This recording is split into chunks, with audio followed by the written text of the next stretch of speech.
你看过线上博弈的手游广告吗？最近博弈游戏广告越来越多，不只强调有高额的彩金，甚至还找来大咖的艺人代言，吸引民众下载。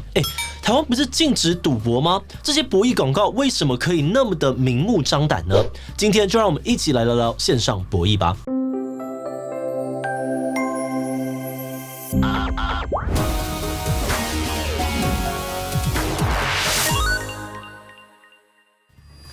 Hello， 大家好，我是志奇。不管是走在路上还是打开手机你应该或多或少都看过一些金光闪闪的博弈广告。这些博弈游戏的背后，其实有个非常庞大的线上博弈产业，预估年产值高达了2.9兆台币，比台湾1年的税收还多。而且台湾在这个灰色产业里面还占有不可或缺的地位。目前台湾有超过100家的线上博弈业者，在台北内湖有博弈一条街，台中七期更被说是博弈业竹科。你身边可能就有人是在博弈公司工作的，因为这个样子台湾还被称为是亚洲博弈产业的心脏。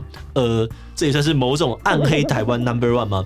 不过台湾不是禁止赌博吗？他们为什么可以这么的猖狂？今天就让我们一起来聊聊台湾不为人知的灰色产业线上博弈。不过在开讨论之前，按照惯例，先让我们进一段工商服务时间。有观众朋友是在帮公司品牌或者是各种机关单位做社群行销的吗？在行销的时候呢，如果要传递一些比较抽象、复杂或是沟通比较专业的讯息，用实拍影片的方式容易有各种限制。那么推荐你呢，这个时候或许可以考虑用动画来解决因为透过解释型动画的视觉转化呢，可以让受众轻松的了解产品的功能或者是服务的价值。而形象动画呢，则是能够用充满想象力、生动有温度的方式传递企业的核心价值，奠定品牌的长期影响力。那不管是什么类型的专案，我们的简讯设计团队呢，都能够提供完整的客制流程，从前期的企划到视觉策略、实际执行，我们都会帮忙一条龙的规划，量身打造最适合你的动画素材。而此外，如果你还有其他不论是像是 logo 动画、频道片头，或者是任何动态制作的相关需求，也都欢迎来信洽询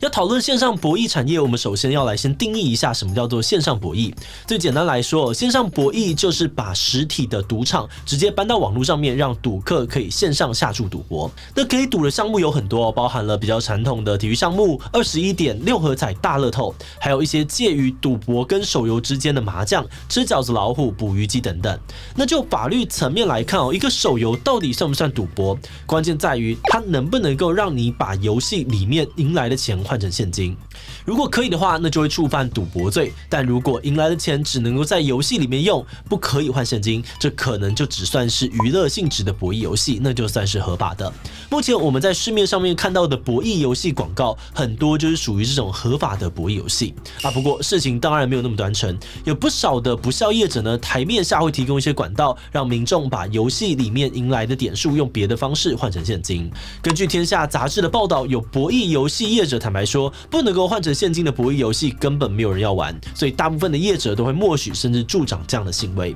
不过这种手游博弈游戏呢，其实也不过是线上博弈产业的冰山一角，真正牵动到庞大利益的是线上赌场。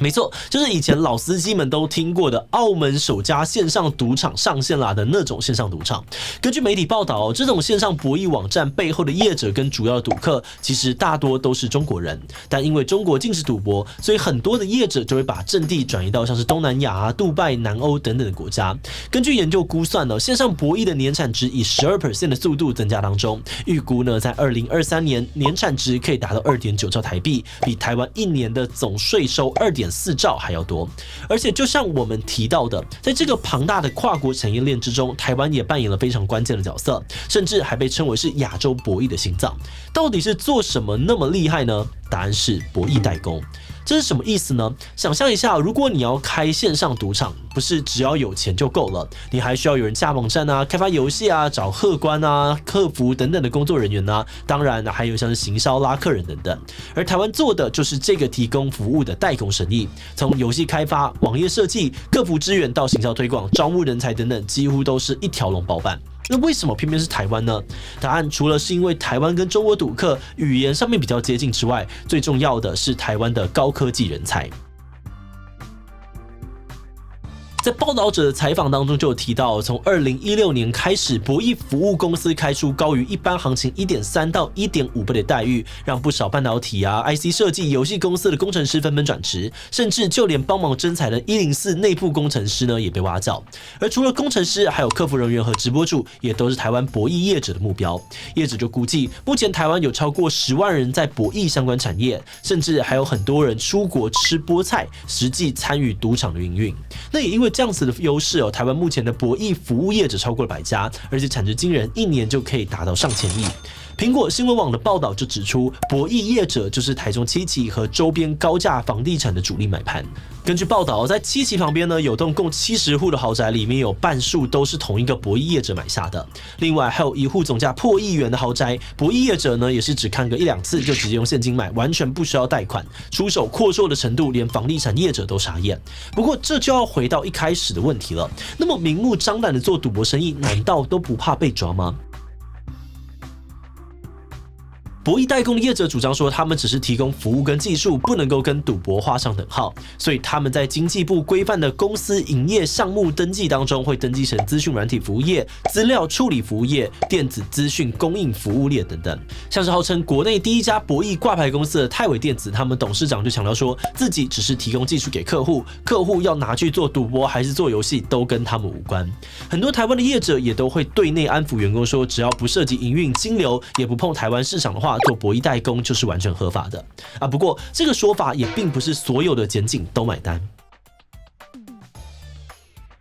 博弈代工真的合法吗？这个问题并不好回答，我们可以分成几个状况来说。首先是挂羊头卖狗肉的做法，比如说有家自诩取得博弈代工经营许可的公司，就被爆出利用员工和人用账户洗钱，短短1周就洗白50亿，1个月的犯罪规模就超过了台湾毒品贩运1年的犯罪所得。而这种表面上面是做博弈代工，其实是在做洗钱生意的，当然是明显违法。那即便呢，博弈代工业者真的没有洗钱，没有涉及赌场的营运，没有经营台湾市场，其实也不一定就合法，因为部分检警还是会认为，只要你知道对方是在赌博，然后还提供服务，让博弈网站能够顺利的运作，那就算是共犯。像是文字客服人员在回答赌客问题的时候，其实就已经知道对方在赌博，却仍然提供服务，就也有可能会被认定为是参与赌博。那也因为这个样子台湾的博弈业者虽然一再宣称自己合法，但还是会利用一些手段来规避检警的搜查，互相斗法。比如说呢，先在海外办一个境外博弈公司，然后在台湾设立一个办事处，接着就用委外的方式把博弈服务外包给台湾的客服公司、资讯公司或行销公司。另外，业者也会故意分割成大量的小公司，开分身让检警去抓。就算检警搜查了其中一间其他的分身还是能够持续运作，确保线上博弈网站不受影响。而此外，这种层层的架构呢，也能制造出断点，员工被侦讯的时候根本不知道整个博弈集团如何运作，增加检警查缉的难度。那就目前来说，这种博弈业者跟检警相互斗法的局势还是僵持不下。在进入观点以前，我们要先特别的感谢志祺七七的所有会员因为有了大家的支持跟赞助，我们才能够持续制作这样子重要的议题。那如果你愿意支持我们走得更远，欢迎点击资讯栏的这个链接加入我们会员，或者也可以用超级感谢小额支持我们。那话说回来，其实我们内部在讨论这个题目的时候，也觉得蛮矛盾的。虽然我们都知道说赌博有害可是这种灰色产业其实源自于人性的欲望，要完全根绝是几乎不可能的。所以不少博弈代工业者就呼吁说，政府应该要让博弈代工合法化，这样一方面可以更透明的管理这个产业，减少洗钱诈骗或是偷偷经营赌场的问题，让整个产业更安全。而另外一方面，开放博弈代工还可以为台湾提供很多高薪的职缺，为政府带来高额的税收。这个说法听起来好像有点合理但反过来说，我们也意识到事情并没有那么单纯，因为博弈产业牵涉到庞大的金流跟利益，很容易牵涉到黑道介入的问题，而且赌博非常的考验人性。如果让代工合法，这个产业在台湾变得更兴盛之后，民众很可能也因此更容易接触到赌博。按照台湾过去全民风大家乐的历史赌博造成的社会问题可能也非常严重。那就算真的执法非常严格，让台湾能够纯做代工不碰赌博，但这些博弈产品终究还是会被国外的人使用，为其他的国家造成类似的困扰。到时候这个博弈代工王国的标签对台湾的国际形象当然也是会有负面影响的。所以对于台湾应不应该要开放博弈代工的问题，就目前的资讯来说，我们还是没有办法给出一个肯定正确的标准答案。但无论如何，我们认为不管你支不支持博弈代工，目前最尴尬的问题是，台湾连博弈代工到底合不合法，做什么才算不合法，都还是非常模糊的状态。也因为这个样子，造成了博弈业者跟检警互相斗法疲于奔命的局面。